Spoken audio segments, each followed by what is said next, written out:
첫날부터 계속해서 많은 분들이 코로나로 인해서 생긴 변화에 대해서 이렇게 언급해 주셨는데, 우리 성사님께서 가장 피부에 느낄 수 있는 그러한 변화는 제가 지금 여러분 앞에 서서 말씀을 나누려고 하고 있다는 것입니다. 코로나가 아니었으면 이것이 어떻게 가능한 일이었겠습니까? 예, 잘 사세요. 웰빙, 웰니스, 복 많이 받으세요. 우리 모두가 다 좋아하는 그런 말입니다. 잘 사는 것이 중요한 가치가 되는 그러한 시대에 우리가 살고 있습니다. 그런데 우리 성기사님들께서는 어떻게 하는 것이 가장 잘 사는 삶인가? 그것은 하나님 아버지께서 하라고 하신 일을 다 이루어서 하나님 아버지, 내가 아버지를 영화롭게 하는 일을 이 땅에서 했습니다. 예수님께서 하신 고백인데, 그러한 고백을 우리가 할 수 있다면 그것은 정말로 잘 살았다라고 우리가 생각할 수 있겠습니다. 제가 이제 세례 요한을 이야기를 통해서 오늘 이 아침에 말씀을 나누려고 하는데, 어제 저녁에 박동찬 목사님을 통해서 은혜 많이 받으셨죠? 예, 저는 그 말씀을 들으면서 막 선포기도 하면서 들었어요. 세례 요한 얘기 이제 그만 중지하시옵소서.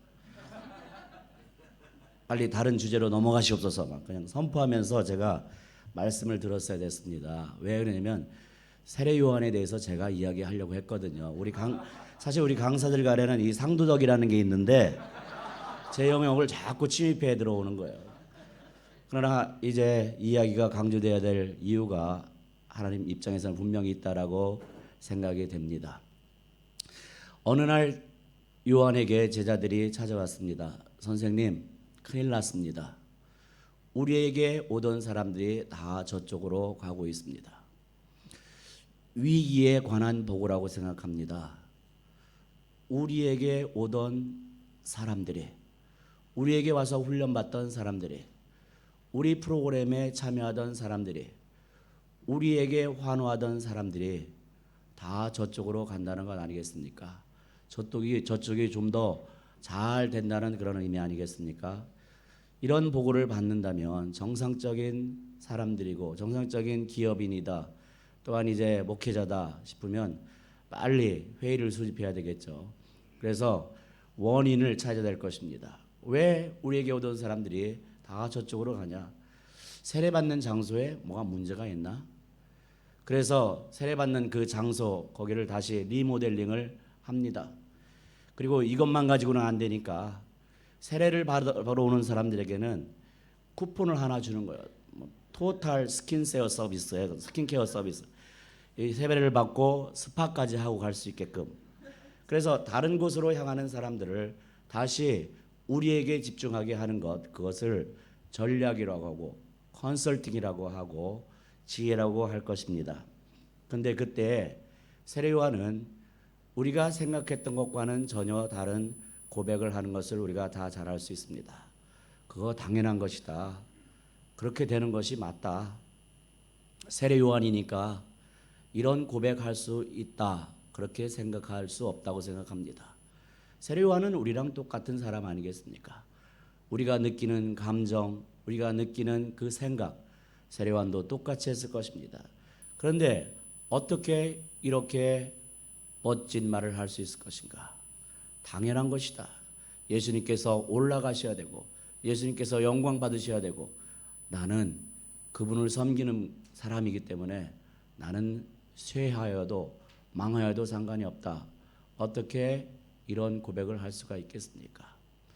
제가 옛날에 이렇게 선교지에 있다 보니까 저희 단체에서 선교행 팀을 많이 보냈어요. 그러면 저 혼자 인도를 못 하잖아요. 그러면 많은 성사님들에게 제가 연결을 해드렸어요.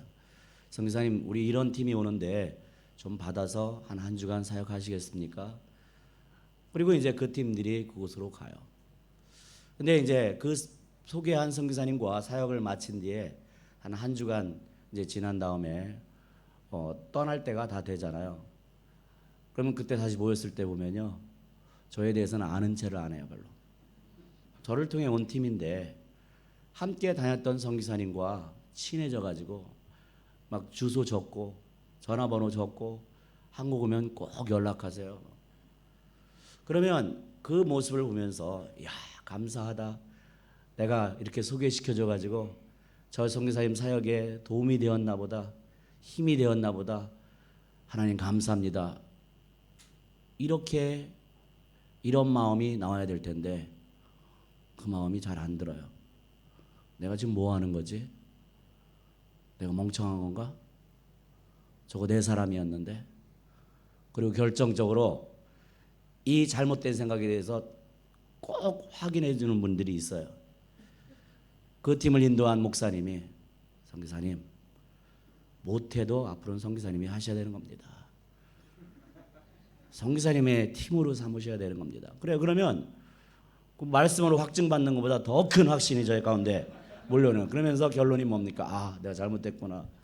내가 어리석은 짓을 했구나. 이런 갈등이 일어나는 거예요. 물론 그러한 것이 하나님께 도운 것이 아닌 것을 제가 알고 물리치고 계속해서 그렇게 하려고 노력을 했었지만 저의 그 이 작은 경험을 볼 때도 도저히 세례요한이 이런 고백을 할 수 있는 것은 그것은 뭔가가 있지 않으면 할 수 없는 고백인 것을 저는 잘 알고 있습니다. 세례요한이 얘기했습니다. 예수님께서 흥하는 것이 당연한 것이다. 거기에서 협력의 아름다움이 싹 텄습니다. 계속해서 동역하고 하나님 나라를 위해서 확장을 위해서 함께 수고하는 아름다운 모습이 계속 이어져 나갈 수 있었던 것인데 협력의 아름다움을 지키지 못하고 깨진 대표적인 케이스가 저는 아브라함과 롯이라고 생각합니다. 물론 하나님께서 모든 역사를 다 이끌어 가신다는 구속사적 관점에서 보면 다 하나님의 뜻이었고 하나님의 경륜이었다, 하나님의 그 섭리였다 그렇게 할 수 있겠지만 그러나 선교사적 입장에서 또 리더십적인 입장에서 이렇게 볼 때는 저는 또 다른 생각을 좀 해봅니다. 하나님께서 아브라함을 부르셨습니다. 내가 너로 복된 삶을 살게 하겠다. 너로 말미암아 수많은 영혼들이, 너로 말미암아 수많은 사람들이 하나님의 복을 경험할 것이다. 그 하나님의 부르심에 응답해서 이제 자기의 본토 친척 아비집을 떠나 하나님께서 인도하시는 땅으로 가려고 하는 그 아브라함의 결단에 함께 동참했던 사람이 롯과 그의 가족인 것을 다 잘 아실 것입니다.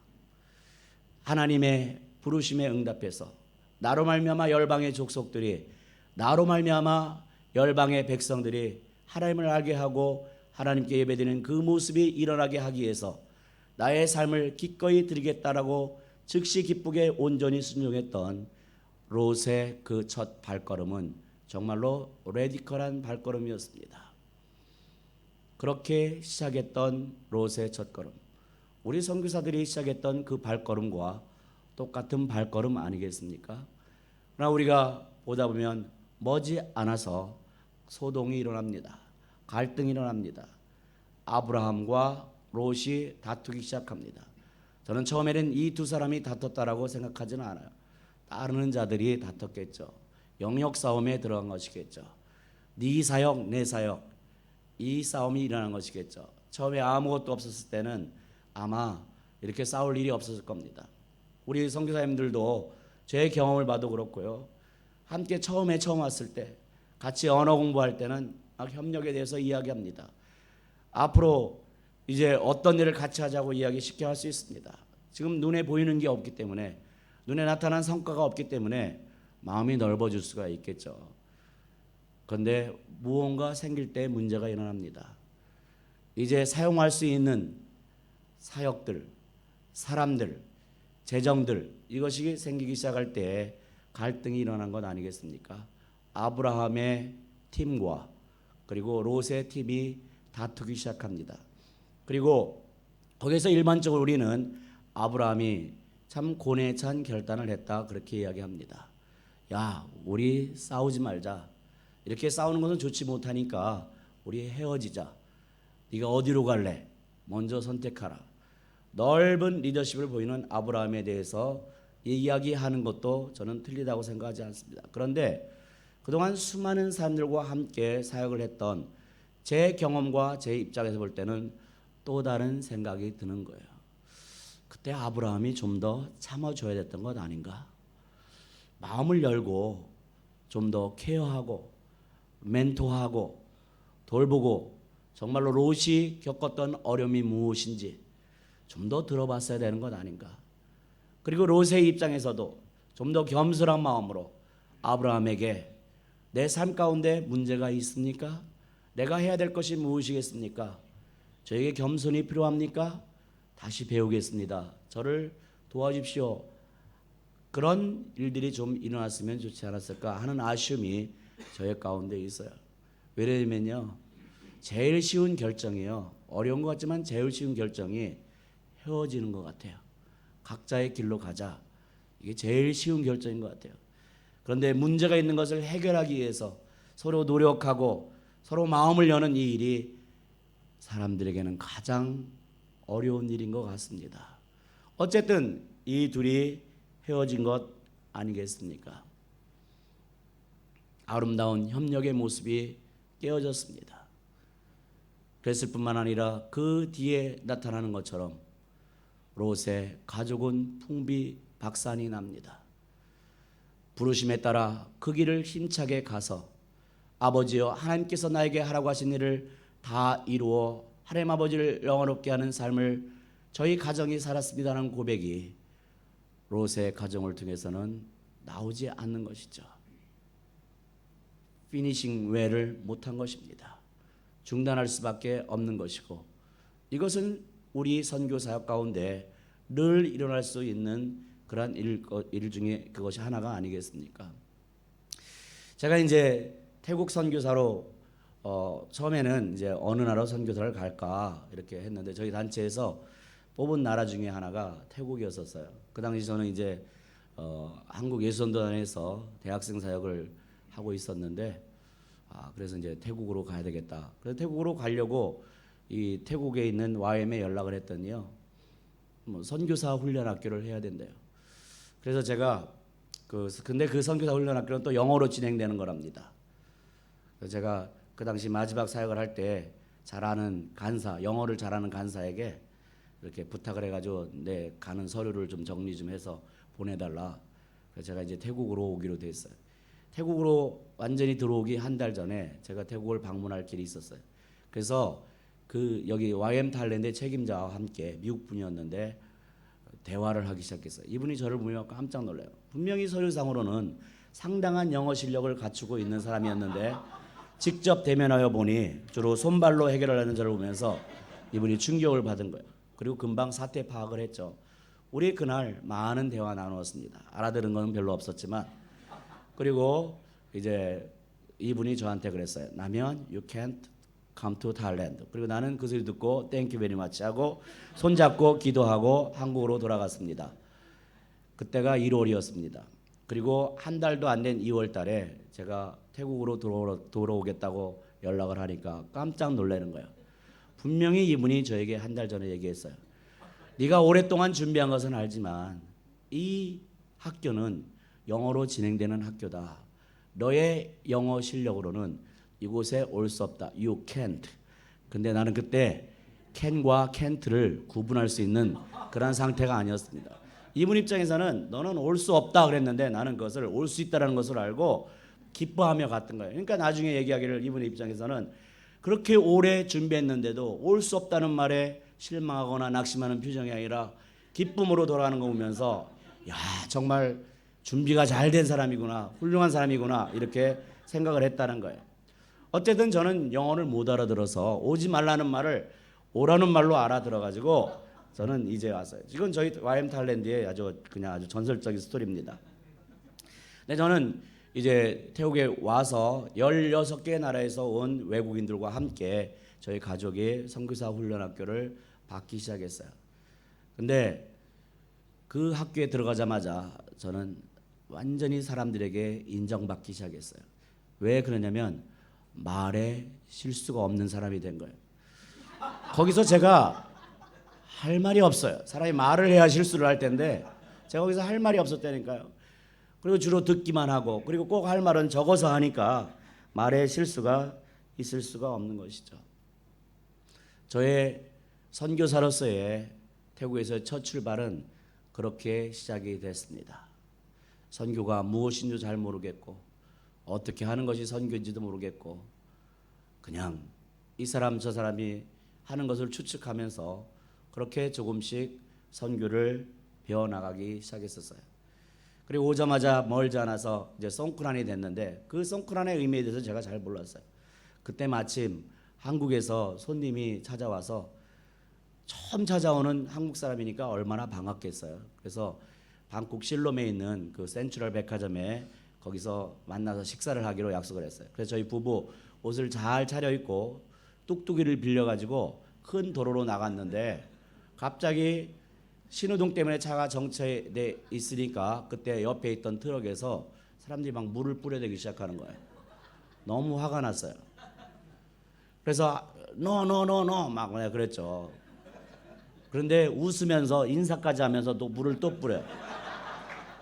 저는 그게 왜 물을 뿌리는지 몰랐어요. 지금 같으면야 그게 사람을 축복하는 그런 의미이며 아니까 감사하면서 같이 웃을 수 있었지만 저는 몰랐거든요. 그리고 또 분명히 저희 그 선교사 훈련학교에서 광고를 했을 거예요. 지금의 이런. 근데 저는 꼭 필요한 것만 알아듣는 사람이라 그에 대해서 전체적인 의미를 제가 파악을 못했어요. 그러니까 저에게 막 물을 뿌려대는 거예요. 그래서 온몸이 완전히 젖고 화가 나고 그런 상태로 그 센트럴 백화점 지하에 내려갔는데 얼마나 추웠겠습니까? 제가 이 더운 나라에서 굉장히 추운 것을 경험했던 사람입니다. 이렇게 선교지에서 하나하나 배워나가기 시작했습니다. 그러면서 소유가 많아지기 시작합니다. 동역자들이 생기기 시작합니다. 사역의 형태가 하나하나 갖춰지기 시작합니다. 그러면서 이제 제 안에 본격적인 싸움이 시작되는 거예요. 그렇기 때문에 협력하는 것이 얼마나 어려운지 설명하지 않아도 우리가 다 협력합시다 그렇게 선포하는 것은 누구나 다 할 수 있는 일이겠지만 실질적으로 들어가면 그것이 얼마나 어려운 일인지 정말로 우리 자신을 완전히 쳐서 복종시키지 않으면 일어날 수 없는 일이라는 것을 우리 모두가 다 동의할 수 있을 것입니다. 저는 일하러 이 땅에 왔습니다. 무엇인가를 이루고 싶어 이 땅에 왔습니다. 그러한 저에게 하나님께서는 지난 선교지의 시간 동안에 광야에 대해서 배우는 기회를 주셨습니다. 저는 여러분에게 무슨 세련된 이론으로 설교 말씀을 나누고자 하고 싶지 않습니다. 제가 나누는 모든 이야기들은 선교 현장의 이야기입니다.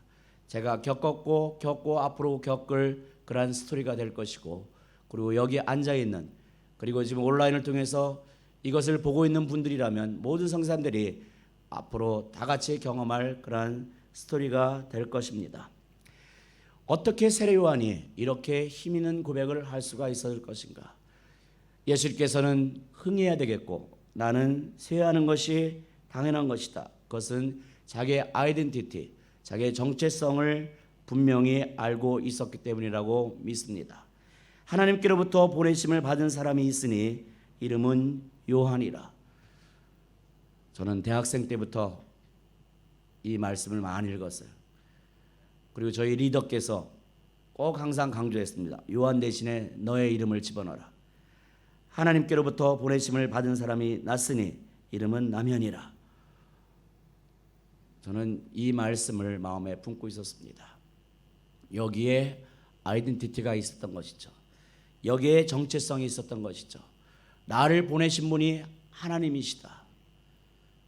예수님께서는 그것을 알고 계셨기 때문에 사역 기간 내내 사람들이 이렇게 공격하고 저렇게 공격할 때 거기에 싸우거나 응답하거나 그들과 논쟁하기 위해서 많은 시간을 보내지 않을 수 있었습니다. 왜냐하면 사람들의 말은 하나님께로부터 온 것이 아니고 진실이 아니었기 때문에 예수께서 그걸 다 그냥 흘려보냈겠죠. 거기에 시리어스하게 반응하지 않았겠죠. 나를 보내신 분은 하나님이시다. 내가 하나님의 뜻을 이루는 것이 하나님 나를 보내신 자의 일을 하는 것이다. 예수님께서는 그렇게 했기 때문에 그렇게도 멋있고 힘있고 그런 능력 있는 삶을 산 것 아니겠습니까? 정체성이라고 할 때 세례요한은 두 가지를 분명히 알았다라고 믿습니다. 내가 있어야 될 곳이 어디인지, 내가 해야 될 일이 무엇인지, 있어야 될 곳이 어디인지와 해야 될 일이 무엇인지를 알기 시작할 때에 그때 우리 삶이 힘이 있어집니다. 그리고 그것은 협력을 이루는 비결이라고 생각합니다. 광야의 가치가 발견될 수 있는 곳이겠습니다. 세례요한이 있어야 될 곳이 어디였습니까? 그것은 광야였습니다. 광야에 머문다는 의미가 무엇입니까? 그것은 하나님의 비전이냐, 하나님의 꿈이냐, 하나님의 사역이냐, 아니면 나의 야망이냐, 나의 목적이냐, 내가 하고자 있는 하나님과 내가 싸우는 장소가 그것에서 분명하게 분별해 주는 것이 저는 광야라고 생각합니다. 광야에 설 것인가, 광장에 설 것인가. 사람들은 광장에 서는 것을 좋아합니다. 성공이란 단어가 키워드가 되는 세상에 살고 있기 때문에 성공한 목회자, 성공한 선교사, 성공한 운동선수, 성공한 연예인, 그래서 사람들이 성공을 하고자 합니다. 그래서 성공을 하기 위해서는 스펙이 필요하니까 이 시대가 요구하는 스펙에 뒤지지 않는 것을 쌓기 위해서 열심히 수고하고 노력합니다. 그래야 루저가 되지 않기 때문에 이것에 대해서 우리 선교 현장도 별반 다르지는 않은 것 같습니다. 저는 그것이 나쁘다라고 이야기하는 것이 아니라, 그러나 우리가 어디에 서고 싶어 하느냐, 광장에 서고 싶어 하느냐, 광야에 서고 싶어 하느냐. 광장에 서면 사람들이 스포트라이트를 비춥니다. 어떠한 아젠다가 형성이 되면 사람들이 환호하기 시작합니다. 그리고 몰려들기 시작합니다. 그렇기 때문에 사람들은 빨리 광야의 생활을 정선하고 광장에 서기를 원합니다. 사람들이 알아주니까, 사람들이 인정해 주니까 어떻게 하든지 빨리 광야의 시간을 단축시켜서 광장에 서고 싶어하는 그러한 욕구가 있는 것입니다. 그러면서 광장에 서기 위해서 이제는 사람들과 함께 협력하는 마음도 버려질 수 있습니다. 인정받아야 되니까 어쨌든 다른 사람들을 공격함으로 내가 인정받는 일을, 다른 사람들을 무너뜨림으로 내가 성공하는 그 길을 우리는 선택할 위험성도 있다는 것입니다. 인정받기 위해서 협력의 정신을 잃어버리고 경쟁을 하기 시작하는 경우도 저의 사역 가운데 보면 많이 있었던 것 같습니다. 그런데 저나 여기 계신 우리 선교사님들, 광야에 서겠다고 부르심에 응답한 사람들 아니겠습니까? 광야에서 오직 그분만을 섬기겠습니다. 오직 복음이면 충분합니다. 오직 예수 그리스도 한 분이면 충분합니다라는 고백을 하고 광야에 서기로 결단하고 하나님 앞에 부르심에 순종해서 이 자리에 온 우리들 아니겠습니까? 선교지에서 지난 시간은, 저에게 있어 선교지에서 보낸 지난 시간들은 광장에 서고 싶어하는 그 욕심을 억누르고 마음을 비우고 깨뜨렸던 훈련을 했던 시간이었습니다. 어느 순간에 하나님의 사역을 한다고 하면서 나의 사역과 나의 철학과 나의 가치와 내가 원하는 것을 심으려고 노력했던 모습이 얼마나 많았는지 모르겠습니다. 저의 선교사 삶 가운데 하나님의 선교를 이야기하면서도 하나님 선교에 무늬만 남았지 하나님의 선교가 없네라는 그러한 자주 섞인 고백을 할 수밖에 없는 순간이 얼마나 많았는지 모르겠습니다. 사람들이 세례 요한에게 질문합니다. 네가 그리스도냐? 선지자냐? 이사야냐? 우리 같은 양심으로는 내가 그리스도다 그렇게 이야기는 못하겠죠. 그러나 비슷하게 포장해서 이야기를 자주 할 수 있다라고 생각합니다. 이사야급은 되지, 선지자급은 되지, 그리스도의 오른팔 정도는 되지. 그렇게 직접적으로 이야기하지는 않겠지만 그렇게 포장하려고 하고 그렇게 내세우려고 하고 그렇게 인정받으려고 하는 욕구가 우리 가운데 있잖아요. 어저께 저녁에 강사 목사님께서 이 부분에 대해서 말씀을 해주셨습니다. 예루살렘에 가면요, 그냥 우스갯소리인데 나귀가 목에다가 예수님을 태웠던 나귀의 후손 이렇게 그 편말을 들고 예루살렘 주위를 왔다 갔다 이렇게 돌아다닌대요. 고개를 뻗떡 들고 나 귀하다. 그래서 나귀죠. 나 귀하다. 예수님을 태웠던 나귀. 웃는데 사실은 그런 행동을 할 때가 얼마나 많은지 모르겠습니다. 선교제에 있다 보니까 협력을 가로막는 원인 중에 하나가 뭐가 있나 생각해 봤더니요. 리더의 철학이라는 거예요. 리더의 철학. 목회 철학이라고 하겠죠. 선교 철학. 내 선교 철학 방향은 이거야. 문화 선교야. 차세대 선교야. 무슨 선교야. 무슨 좋잖아요. 그러니까 거기에 낄 사람들이 없는 것 같아요. 폭이 그만큼 줄어드는 것 같아요. 저는 그런 생각을 해봤습니다. 저는 굉장히 어린 나이에 많은 사역을 돌보는 그런 리더가 됐는데 이 나이도 이거밖에 안 된 사람의 머리에서 그 삶에서 나올 수 있는 철학의 깊이가 도대체 얼마일까? 얼마나 더 성경을 잘한다고, 얼마나 하나님의 뜻을 정확히 분별한다고 내 철학이라는 게 있을까? 생각해보니까 위험하더라고요. 내가 경험했던 내 안경을 쓰고 보는 그 세계, 그걸 전부 그만큼을 갖다가 나의 사역 철학이라고 하고 이것이 우리 선교부의 철학이다. 그렇기 때문에 이렇게 해야 된다. 그것을 강조하는 것이 얼마나 위험한지에 대해서 제가 자주 생각을 했습니다. 우리 선교사님들이 저에게 그런 말을 자주 해요. 선교사님, 선교사님이 가지고 있는 사역의 방향이 무엇입니까? 그래야 저희가 돕죠. 그때마다 제가 했던 말이 있습니다. 나는 나를 도울 선교사가 필요 없습니다. 나를 돕기 위해서 선교한다고 생각하지 마십시오. 각자가 하나님을 섬기는 것입니다. 그래서 우리가 팀을 이룬 것입니다. 줄 세우는 일을 그거 제가 안 했어요. 물론 중요하게 지켜야 될 가치에 대해서 태국 사람을 존중한다. 이들을 귀하게 여긴다. 언어를 열심히 한다. 이것은 제가 늘 강조했던 것입니다. 그것은 저의 철학이 아니라 그냥 모든 사람들이 동의할 수 있는 내용이었기 때문에 그 외에는 저랑 생각이 같을 필요가 없다고 생각했습니다. 제가 하는 일을 도울 사람이 필요하다고 생각하지 않았습니다. 각자가 하나님의 부르심에 응답하며 그냥 큰 가족을 이루고 있는 것이죠. 그러다 보니까 사람들이 굉장히 많이 모여들기 시작했었어요. 굉장히 수많은 선교사들과 또 현지인들과 그리고 많은 선교사들이 몰려들기 시작했습니다. 마음이 우쭐해지기도 해요. 야, 내가 영향력 있는 선교사가 됐구나. 사람들이 칭찬하기 시작합니다. 인정하기 시작합니다. 다른 데서는 몰라도 저희 단체에서는 우리의 자랑이고 우리의 기쁨이다. 제가 늘 들었던 겁니다. 존경을 받습니다. 그때 마음이 우쭐해지기 시작해요. 그래, 더 열심히 해서 더 키워서 사람들에게 좋은 모델이 되어야지. 이런 생각 갖는 거 나쁜 생각 아니라고 저는 믿습니다. 더 열심히 해서 더 키우는 것, 그게 나쁜 생각은 아니잖아요.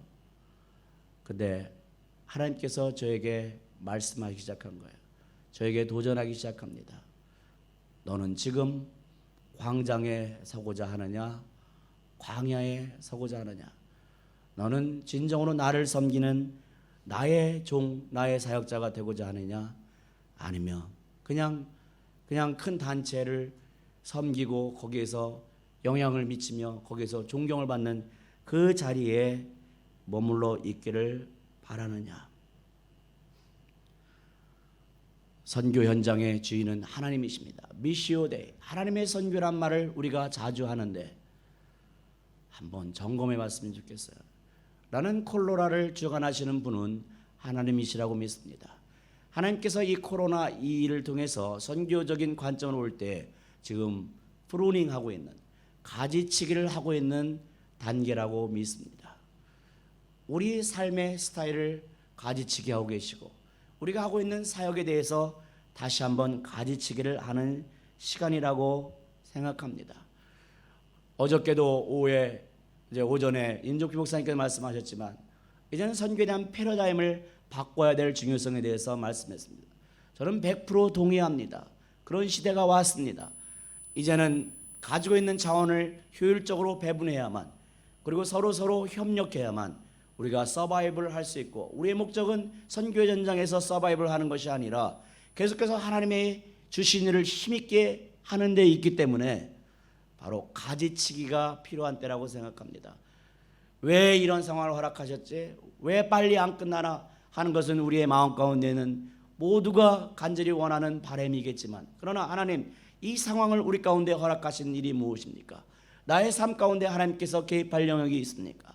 나의 사역 가운데 하나님께서 가지치기 할 영역이 있습니까? 기도 편지 보낼 때 몇 가지 사역이 등장합니까? 저는 어떤 분들의 기도 편지를 읽을 때 정말 만능 선교사이구나. 그 규모로만 보면 30명이 모여서 팀으로 사역해도 못할 일들을 혼자 감당하고 있는 것 같아요. 물론 하나님께서 그렇게 쓰고 있다는 것을 저는 인정합니다. 그러나 정말로 진정한 선교 전략적인 관점 볼 때 이 중에서 내가 잘하고 있고 열매가 일어나고 있고 정말로 포커스를 둬야 될 사역은 무엇인가? 거기에 대해서 가지치기에 들어가야 되지 않겠습니까? 그 모든 사역을 다 하려는 우리들이라면 얼마나 피곤하겠습니까? 얼마나 스트레스가 되겠습니까? 이제 앞으로는 그렇게 하고 싶어도 못할 그런 시기가 있는 것이죠. 고린도서 8장 9절에 보면 우리 주 예수 그리스도의 은혜를 너희가 알거니와 부유하신 자로서 너희를 위하여 가난하게 되심은 그의 가난함을 인하여 너희로 부욕케 하려 하심이라. 예수님이 대표적인 모델 아니겠습니까? 광장에 서실 충분한 자격이 있었지만 기꺼이 광야에 머물기로 작정했던 삶이 예수 그리스도의 삶 아니겠습니까? 실력이 그거밖에 안 돼서 할 수 있는 게 없어가지고 흙수저로 태어났기 때문에, 루저기 때문에 광야에 머물렀던 것이 아니죠. 모든 것을 다 갖추고 있었지만 광야에 머무는 삶을 살기로 결정했던 이유가 있다면 그것은 다른 사람을 섬기기 위해서 아니었겠습니까? 저는 이것이 너무 놀라운 말씀, 우리 모두가 붙잡아야 될 가치라고 생각합니다. 저는 저와 저희 가족은 이 말씀에 저희 가족의 가치를 두었습니다. 다른 사람을 부욕해 하기 위해서 가난하게 되는 삶을 살자. 어느 날, 지금 이제 군대에 있지만, 대학교를 졸업하고 군대에 있지만, 제 아들이 대학교 다닐 때 저에게 포스터 하나를 보내왔어요. 그냥 그림이 하나 있고 거기에 글이 하나 있었습니다. 성령 충만하십니까? 그렇다면 다른 사람의 필요가 보일 것입니다. 제가 그것을 받고 너무 마음이 기뻤어요. 야, 우리 아들이 드디어 하나님 나라에 대해서 이런 마음이 있구나. 근데 또 한 번 쳐다보니까 저한테 보내는 메시지가 있는 것 같아요. 아버지, 요즘 성령 충만하세요? 그럼 자식이 지금 식비가 떨어졌는지 용돈이 떨어졌는지 그 필요가 보이십니까? 그래서 제가 바로 송금을 했었습니다. 복된 삶에 대해서 이야기했습니다. 복된 삶이 무엇입니까? 나의 희생과 나의 섬김을 통해 다른 사람의 삶이 부욕해 되는 것. 우리 모두가 쉽게 할 수 있는 말인데, 그리고 이것을 우리가 섬기는 사역의 대상인 태국 사람이라든가 캄보디아, 베트남, 라오스, 미얀마 사람들에게 이것을 적용하는 것은 우리들이 다 잘하는 것 같아요. 근데 우리 같은 동역자들인 같은 선교사들에게 어쩌면 못할 수 있는 영역이 아닌가 그렇게 생각합니다. 지난 몇 년 동안의 저의 삶을 리뷰해 보니까 제가 책임 맡은 일들, 제가 하고 싶은 일들을 떠나서 제가 원하지 않는 일들, 제 책임의 영역에 있지 않는 일들을 위해서 2-3년 시간을 보냈습니다. 어려움을 겪고 있는 한국 선교사님이 사역하다가 어려움을 겪고 있는 교회 가서 돌보는 일, 교회 목회자가 문제가 생겨가지고 거기 가서 임시로 했던 일, 제가 임시 담임 목사만 3-4군데를 했어요. 지난 몇 년 동안. 그때마다 마음이 힘들어요. 이거는 내가 하고자 하는 사역이 아닌데, 내가 해야 될 일이 많이 있는데, 그 일을 금방 끝날 줄 알았는데 1년, 2년, 3년이 가기 시작하는 거야. 그러면서 배우기 시작합니다. 하나님께서 나의 지경을 넓히시길 원하시는구나. 네가 좋아하는 일을 하는 건 그건 취미생활이지, 나의 일을 하거라. 그래서 최선을 다해 섬겼습니다. 나의 사역처럼 여기고 섬겼습니다. 영혼들을 하나님 아버지의 긍휼의 마음으로 돌보았습니다. 그러고 나니까 제가 지금 건축을 하고 있었는데 재정적으로 어려움을 겪는데요, 제가 섬겼던 그 교회 그 선교사님이 건축원금을 상당한 금액의 건축원금을 했어요. 그리고 그분이 저에게 얘기했어요. 아무런 조건 없이 정말 영혼을 향한 마음 하나로 저희 교회에 와서 잘 돌봐준 거 너무 감사하다고. 제가 그냥 그 다른 사람의 사역에 조금 충성하기 시작하니까 깊은 연합이 일어나는구나. 모여가지고 우리 연합합시다 그런 결의대회 한 것도 없고, 그냥 연합의 단위성에 대해서 막 그냥 서로 얘기한 것도 없고, 저는 저희에게 주어진 시간을 사용해서 그분의 사역을 성심성의껏 섬겼던 것이고, 그렇게 하기 시작하니까 성령께서 우리를 연합하게 하셔서 저절로 연합이 일어나는데 그 밑바탕에는 신뢰감이 쌓여진 그러한 연합을 할 수가 있게 됐던 것입니다. 저는 금년 7월부터 전체 사역을 맡고 있던 리더의 위치에서 이제 그것을 내려놓았습니다. 한 5년 전부터 준비했지만 막상 리더의 디렉터라는 그것을 내려놓기 시작했을 때 제 가운데 갈등이 생기기 시작했어요. 내가 리더의 위치를 내려오기 시작하면 앞으로 나의 포지션은 어떻게 될 것인가? 앞으로 나는 어떠한 형태로 사역을 해 나갈 것인가?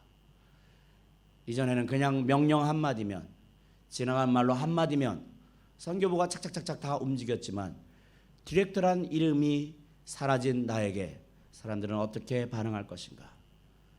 그러면서 사역 이양을 한 달 앞두고는 제 안에 수많은 질문들과 갈등들과 여러 가지 소리들이 막 들려오기 시작했었어요. 내가 너무 빨리 했나?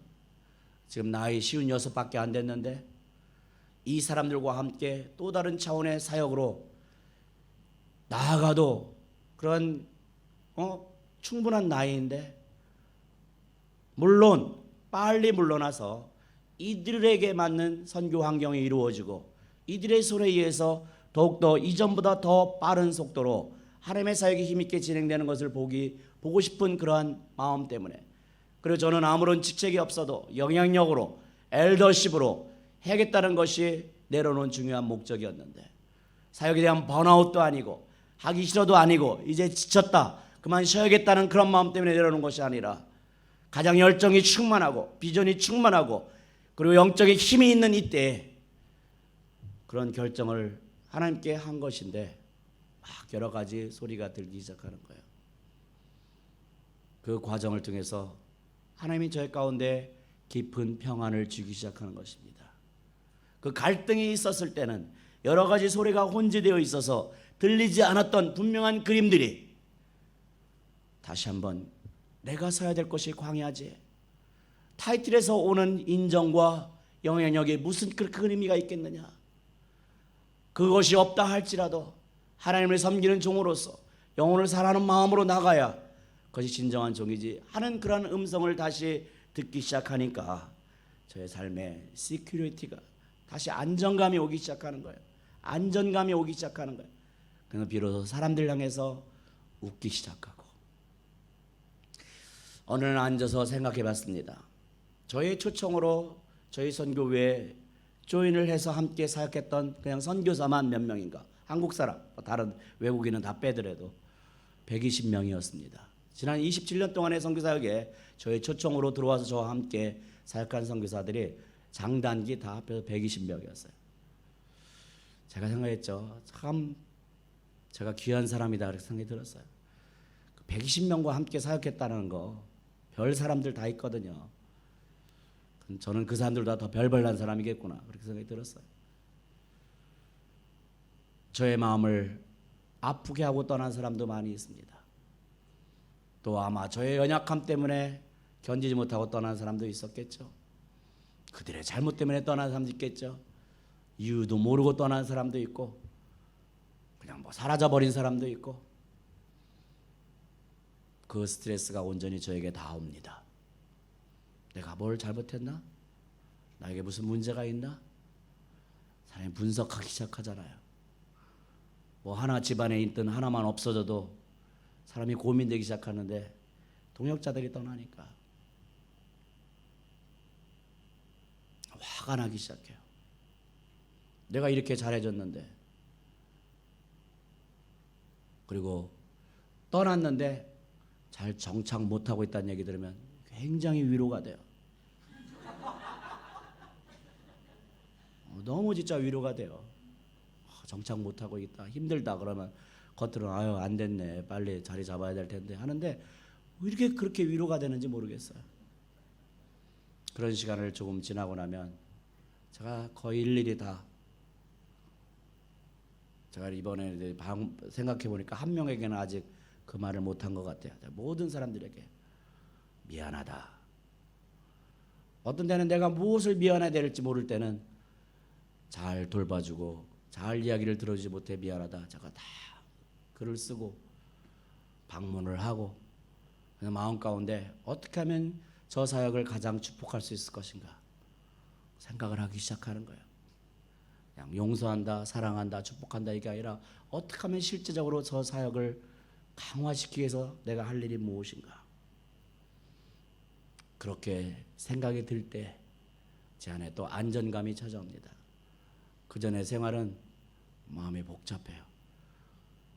내가 감옥 가운데 갇혀 있는 것 같아요. 광야는 자기 자신을 끊임없이 점검하고 나의 위치를 확인시켜주는 자리입니다. 광야에 있는 그 자리는 다른 사람과 비교할 필요도 없고 스트레스를 받을 일도 없고 광야에 있으면 사람들의 환호 소리도 들리지 않습니다. 하나님이 주신 한 영혼, 하나님이 특별하고 존귀하고 아름답게 지으신 그 한 영혼을 위하여 그냥 전도한다고 쉽게 얻어지는 영혼이 아니라 수고하고 땀을 흘리고 마음을 다 쏟아 부어줘야 되는 얻어지는 그 한 영혼. 선교제에서 배운 예수님을 나에게 설명하라면 영혼 추적자 예수님. 그 한 영혼 찾기 위해서 그렇게 수고했던 예수 그리스도의 감동적인 영혼 추적 여행. 선교사는 바로 그것을 닮아 그것을 흉내낸 사람 아니겠습니까?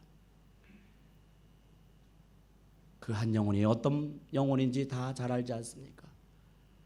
이만큼 세워놨으면 제자인 줄 알았는데 나의 기쁨이요 나의 자랑이요 나의 면류관입니다라고 사람들에게 자신 있게 얘기했는데 얼마 되지 않아서 다시 타락된 삶을 살아가는 그들을 볼 때 그 절망감, 좌절감, 선교제에 남아있어야 될지 안 될지 회의감이 드는 것. 어릴 때부터 고원에서 애를 잘 키웠어요. 훈련까지 다 맞춰놨어요. 그리고 이제 고아원을 나가게 됐어요. 할머니 장례식 때문에 이 아이가 거기를 갔다 왔는데 머리를 다 빡빡 깎고 왔어요. 그 친척들이 너 부화 타고 가라고 한 거예요. 불교 예식 그거를 하고 가라고 한 것이죠. 그러니까 얼굴에다가 뭐 이것저것 바르고 머리 빡빡 깎고 그렇게 그 의식에 며칠 동안 참여하고 온 거예요. 그 아이가 그렇게 돌아왔다는 얘기를 밤 12시 반에 듣고 화가 나기 시작하는 거예요. 나가버리라고 그래. 왜 들어왔어? 무너지는 거예요. 자신이 없어요. 한 영혼도 살리지 못해, 한 영혼도 제대로 세우지 못해. 이렇게 무기력감을 맛보는 나에게 사람들의 인정이나 광장에 서고 싶어하는 마음이나 김남현 선교사 뭐 이렇게 하는 것들이 무슨 의미가 있겠어요? 내가 이 땅에 더 이상 있을 힘이 있느냐 없느냐, 그 갈등이 계속 일어나고 있는데, 우리 모두가 겪는 그런 일 아니겠습니까?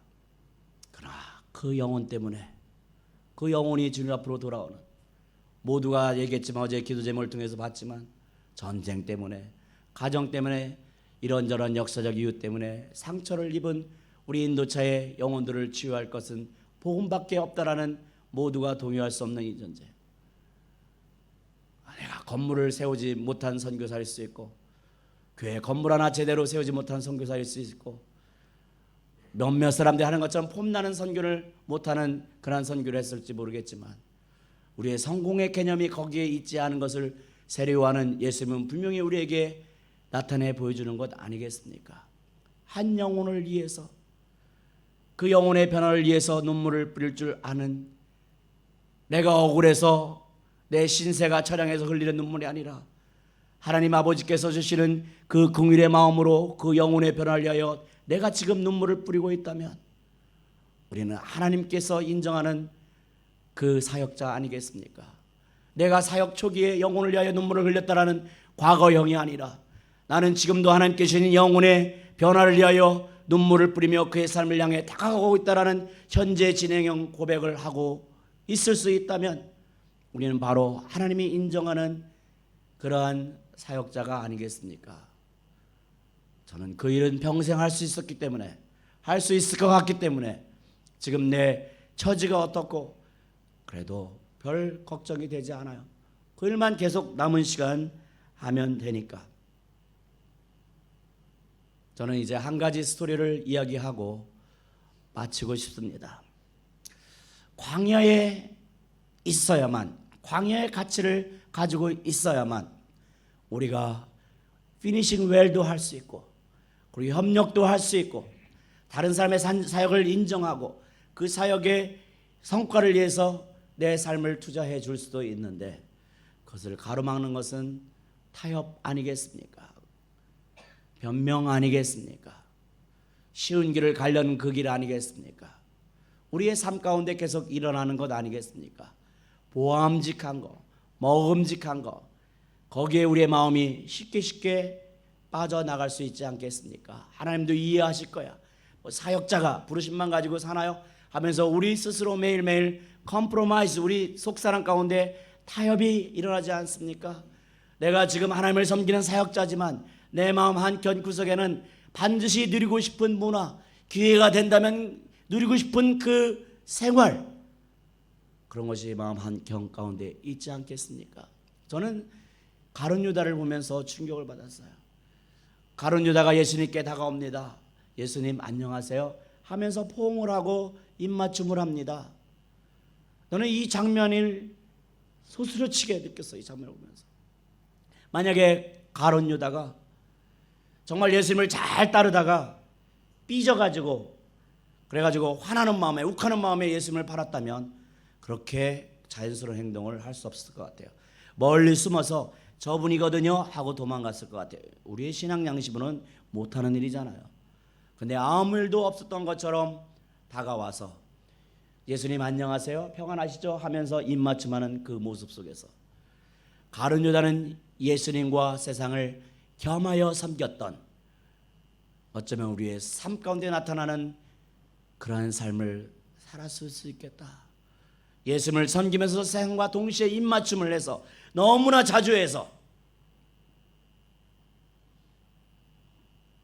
본인도 느낄 수 없을 만큼 무뎌진 그것이 혹시 우리의 모습은 아닐까? 나의 기도 편지는 하나님의 일하심을 나타내는 데 초점이 있는 것인지, 아니면 그냥 펀드레이징에 초점이 있는 건지. 동영상 짧게 보겠습니다.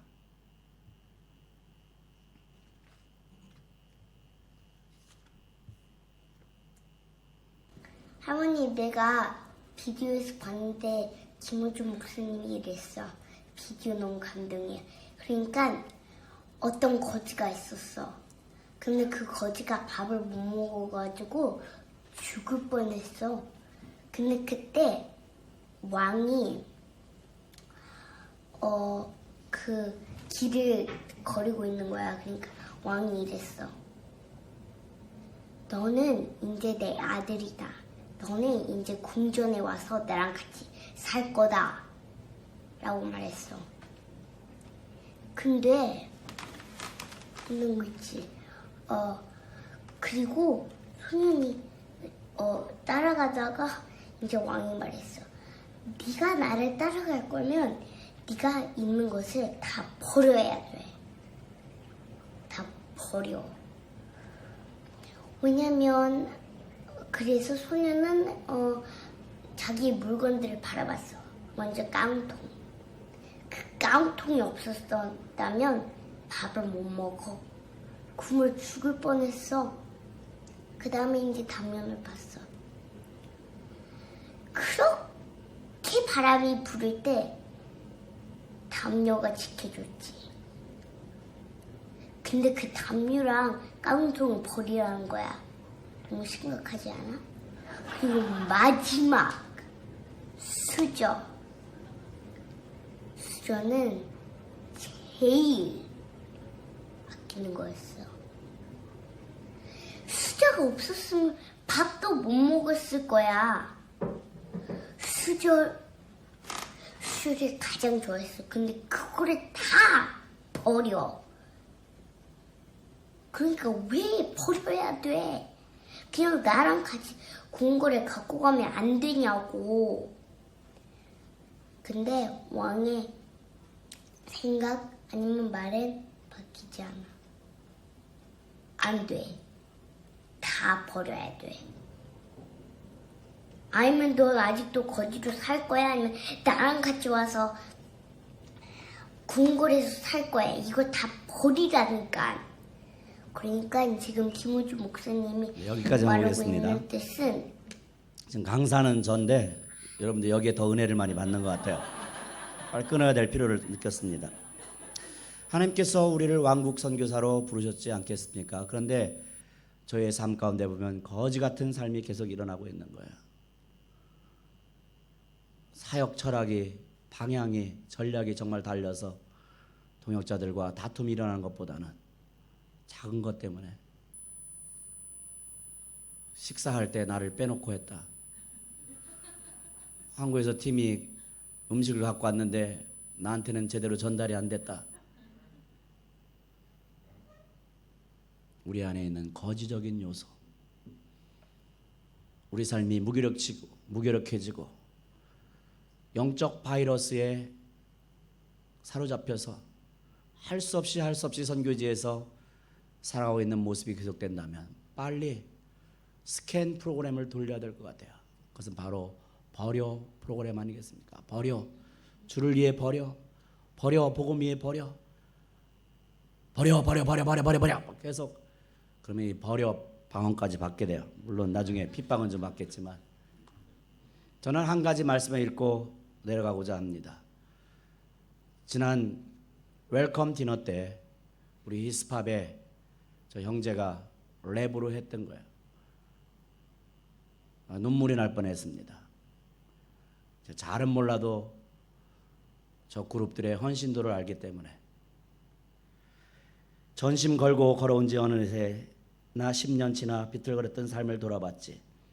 매년 지날 때마다 커져만 가는 우리네 집념. 사람들은 한숨 쉰다. 니네들은 미련하다. 손가락질했지. 언제까지 할래? 그 열정들은 알겠는데 그건 잠깐이래. No, 우린 지저스 더 원웨이. 미련한 길 쫓아 주님 따라갈래. 내 나이 이제 30 적지 않은 나이. 세상의 시선 아직 철회 없는 나이. 자식 노릇 못해. 형 노릇 못해. 친구들 사이에서는 개념 없는 멍게지만 벗어날 수 없어. 주님의 울타리. 죽기까지 사랑하여 부르신 이 자리. 주님 만난 날까지 영혼의 그 다리에 놓는 사람 될래. 날 부르신 그 사랑을 난 알기에. 어느새 내 나이 30. 조금은 낯설은 되돌아보면 순식간에 너무나도 빠른 지난 20대를 돌아봤지. 청춘의 시간, 갚을 길 없네. 잡아주신 방황의 시간. 모든 걸 드려도 아깝지 않은 이유, 예수 보혈의 은혜 살 수 있는 이유, 약할 때 강함되고 약함이 자랑되지 머지않았지. 우리 주님 만날 그날 매일같이 몸부림으로 예수님 바라볼래. 비록 이 길이 쉽지 않고 험할지라도 위너, 여전히 난 연약하고 연약하겠지만 때로는 무너지고 또 넘어지겠지만 괜찮아. 모든 걸 아시는 그분 앞에 엎드릴래. 여태껏 그랬던 것처럼 나는 살아갈래. 그리고 나는 사랑할래. 변함없는 그 사랑의 영혼, 내 영혼 맡길래. 사실 난 아직도 아파. 춤출 때마다 이제는 바르는 파수도 들지 않아. 가끔 모든 게 정말 힘들 때도 있어. 포기하고 싶어. 숨어서 투정도 부려. 그런데 내 삶에 예배 받으실 예 주님 생각하면 너무나 감사해. 괜찮아. 이까짓 것 하나님 받아주신다면 얼마든지 소망해. 몸이 닳고 닳아 없어지기를. 히스팝 주님 앞에 비틀거렸었던 우리의 삶이 어제도 오늘도 내일도 모레도 변함이 없이 주님의 나라를 꿈꿔 영원한 나라 Dreams come true. 내 인생의 운전대를 놨어 그분이 이끄시는 풍랑을 다 의지해서 세상을 역행해서 더 빨리 목적지로 갈 걸 믿고서 저는 협력의 아름다운 모델을 하는 귀한 형제 자매들이라고 믿습니다. 기꺼이 광야에 서기로 결정해야만 계속 유지될 수 있는 것이 히스팝과 같은 이런 사역들이에요. 사람들이 어떤 때는 겉으로 보기에는 인정하는 것 같지만 어떤 때는 그냥 우리 사역에 그냥 하나 도와주는 부속물로 여기고 우리 사역에 뭔가를 행사를 좀 더 이렇게 밝게 해주는 그런 엔터테인먼트로 쉽게 생각할 수 있는데 이 랩의 가사에 나와 있는 한 명 한 명 이것이 그 단체에 속한 한 명 한 명의 간증이었으리라고 믿고 이들을 통해서 지금 제가 읽은 이 내용이 저와 여기 계신 모든 선교사님들에게 계속해서 일어나는 간증이요 고백이 될 수 있기를 바랍니다. 기도하겠습니다. 이 시간 하나님 앞에 기도합시다. 하나님 저로 하여금 계속해서 광야에 서서 하나님께서 하라고 하신 일을 하는 그러한 하나님을 섬기는 선교사 되게 하여 주옵소서.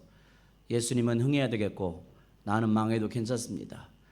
영혼을 위해서만 제가 가치를 두고 이 땅에 살겠습니다 하는 그러한 고백을 하는 선교사 되게 해달라고 이 시간 다 같이 한번 동성으로 한번 다 같이 기도하겠습니다. 하나님 아버지 감사합니다.